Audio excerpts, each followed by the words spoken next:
একটা ছোট গ্রামে একজন পরিশ্রমী কৃষক থাকত। তার ৩ ছেলে ছিল, রবি, বাবু আর গোপাল। কিন্তু ৩জনই খুব অলস। তোরা যদি একটু সাহায্য করতি তাহলে কাজটা অনেক সহজ হতো। আমি পরে আসছি বাবা। আমার খুব ঘুম পাচ্ছে, আমি খেলতে যাচ্ছি। ছেলেদের অলসতা দেখে কৃষক খুব চিন্তায় পড়ল।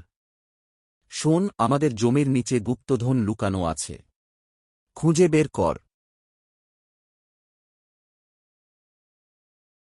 কিছুই তো পেলাম না। আমাদের ঠকানো হয়েছে।